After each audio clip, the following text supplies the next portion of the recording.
The partnerships are usually with other foundations or larger NGOs. When I first arrived in Rwanda, I got in touch with the U.S. Embassy to talk about our programs with them. They have a self-help fund that funds community-based projects. A few months later, we got a $13,000 grant from them to fund a project with one of our communities in Rwanda. It helped them because they wanted good proposals. We got to help the community design a good proposal for them.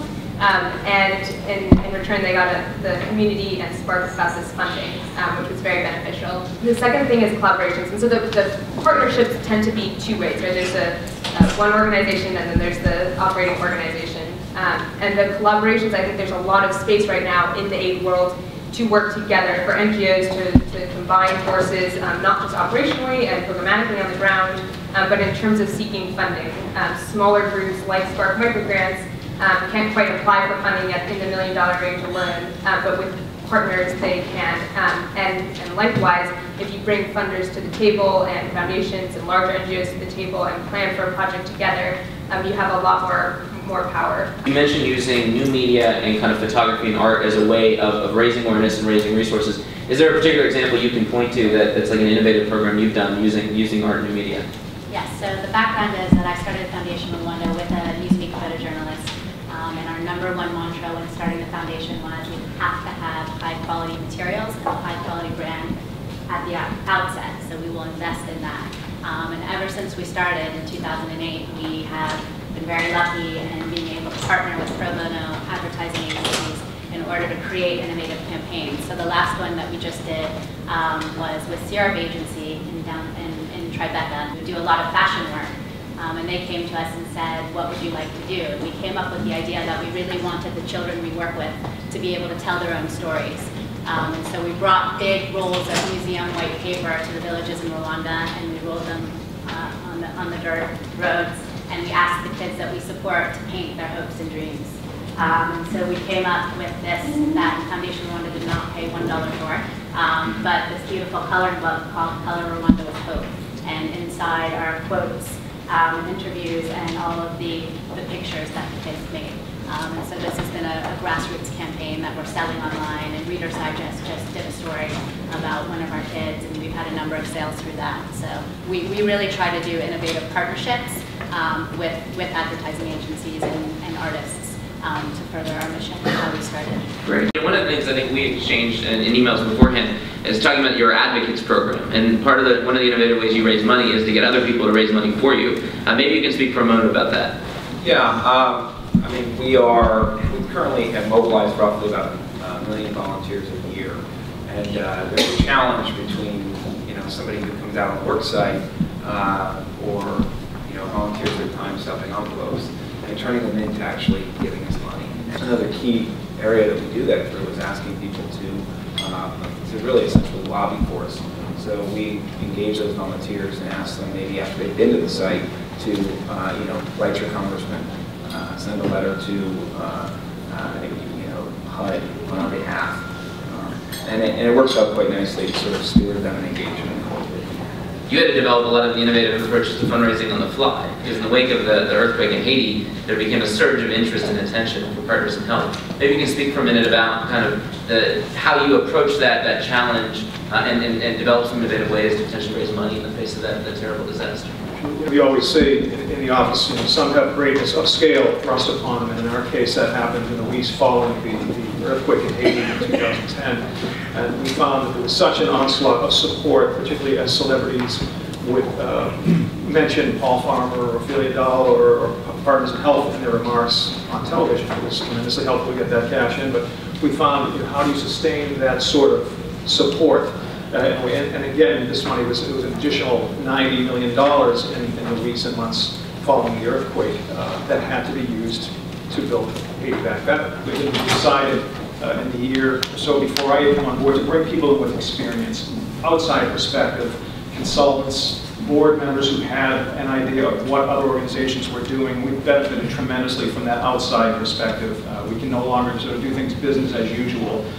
We need to sustain our programs and shift people's thinking back to the other areas, particularly Africa, which really took a hit after the earthquake. Money did go, continues to be trending toward Haiti, but we worked through a communication strategy with thanks to BSD, who had helped the Obama campaign and others to get their message out there. But we really are helping people to think more broadly about our work in general, because the conversation can easily be led in one direction right after the earthquake was Haiti. So when you try to raise money, sometimes you fail miserably. And I think one of the things I'd like to ask the panel is to reflect on any failures or unsuccessful fundraising initiatives or mistakes that they made, and how that they potentially learned from that, and can share those lessons to maybe help some people in the audience. So Jules, why don't we start with you, not for any particular reason other than I know when we were talking ahead of time, you mentioned some specific examples you learned from some of the grassroots campaigns that you put together. First of all, I'd like to say that I applied to Echo and Breed 3 times and never got it. I am a big failure, but the process was absolutely amazing for me, and it allowed me to really figure out what we wanted to do with Foundation Rwanda, so I am grateful for that. The failures that I've learned, and the many mistakes I've made in starting a foundation from the ground up, are that when you run a campaign, it's 100% important to know what your capabilities are if you are a small organization. So to outline what assets they can bring, and the timeline. You always think that it's going to take a certain amount of time and give yourself double. The other thing I've learned that is if you do an online fundraising campaign for the holiday season and all of these things, if you don't have a successful online marketing campaign and the tools and the funding to make that happen, then it's very hard to have it be successful. So I think there are a lot of grassroots tools out there, and I think you really have to identify for your organization which one is going to be the best. And this is a total learning process for us. For Color Rwanda with Hope, causes.com could be a really interesting mechanism for us for our annual benefit. There's a number of different online fundraising tools that we're researching that would allow people and our donors to fundraise against each other, as you were saying. So I think you really have to research the tools that work best for the campaign that you want to run. It's really understanding your demographic is key. And one example of, I don't want to say a failure, but a miss for us was we do campaigns every semester, and the campaign is really defined by whatever we believe or we have found or been told is the most immediate need by our partners, most likely on the ground, but in different realms. And when we've come out of the gates with a an overly complex message, it gets crickets. So we look at our campaigns as a series of multiple components. And the problem with if you have too in-depth of a message right up front, you don't necessarily, we haven't gotten the response that we have been able to or wanted to get, so that we can take people to the second and third step into whatever our focus at that point is. So that's one of the key components that we learned, and it kind of it went on to that same message went on to bite us this past campaign, because the second point was making sure that you have the infrastructure to handle the types of load that maybe Partners in Health experienced or we just experienced. So the best example I can give for that is film is one aspect of what we do, but when that film becomes too overly viewed, it can crash everything else, and then people don't really see the context of what the organization is all about, which then can really impact your fundraising quite a bit. So infrastructure is key. Yeah, we talk about innovation, but innovation is expensive. Infrastructure and data can be expensive to do it right, but it's so important. It is so important to scaling your organization.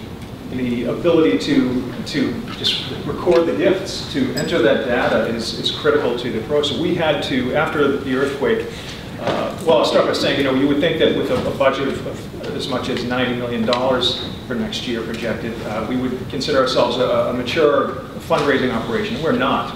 I consider us really a couple of years old at best. And the bigger we get, the more we have to consider ourselves responsible for doubling down on the infrastructure, doubling down on staff, and bringing people in from outside, as I had already said, to do this sort of work. It's worth money, and you don't need to spend a lot. If your budget is a fraction of 90 million, which most of us, here are. There are people in your network. They may be a degree removed now, but the investment in making those connections with people who have that experience and helping you to strategize and building your team out is critical.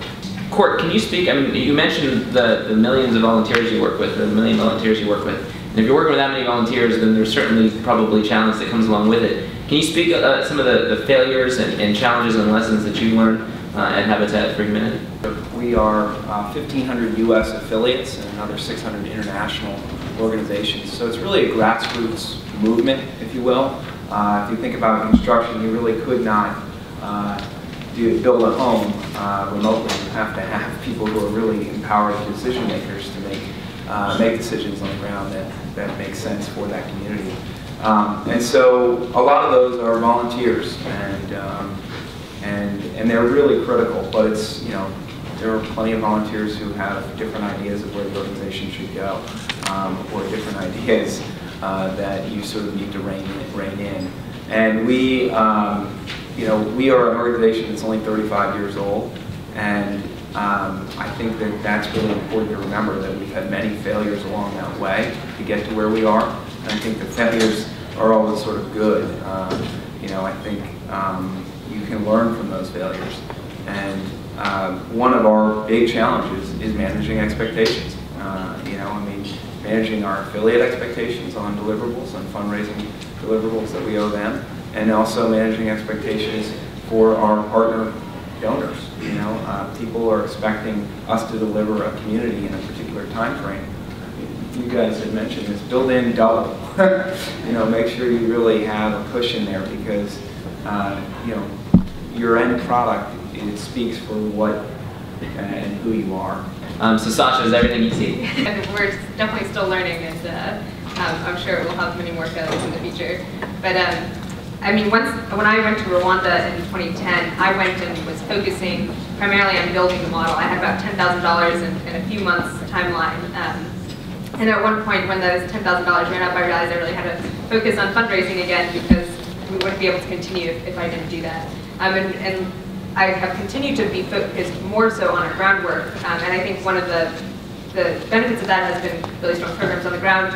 But also the problem is not building up our capacity to reach out to new groups and finding new partners and building out partnerships. And not building out that type of capacity, or even addressing the issue of capacity there has not allowed us to grow as rapidly as we could be. And when you're applying for funds to build that capacity as well, because I think sometimes you want to invest solely in the programs on the ground, but growth won't happen if you don't invest in that capacity at the same time. I think you want to be thinking about is how you go ahead and build that capacity and create a plan for that. I'm going to hold my last question for the end, and instead rely on the talents, the skills, and the curiosity of the people in this room to engage the panel. My name is Boris Bly, I'm with Educate. I was wondering if all of you guys could maybe talk about prospecting, kind of how you guys think about throwing on qualified leads and generating that for yourself. Gee, a bunch of ways. Networking. You know, in our community, if anybody here has read Tracy Kibbett's book on A Couple Homes Beyond Mountains. I know a couple of my friends here have read that. He describes the way things worked for us to raise money and prospect. Paul Farmer would bump into someone who had, Tom White, who had millions of dollars and a love for people and wanted to help him out. And that was the relationship. That was our donor base for so long, and we realized through the years that, gee, we need more of those people, and we managed to grow that for about 15, 20 years, but gradually it becomes important to go outside of your network of people.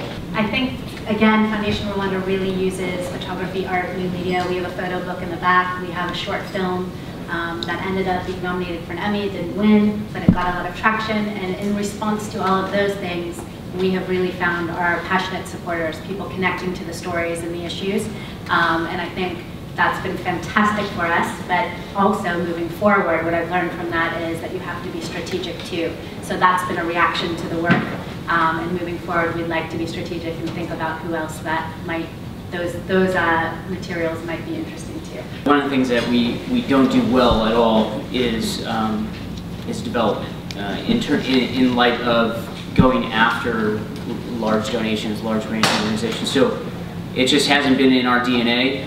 We are trying to get there. We have somebody that's part-time working on development. So we know that's an area that we really have to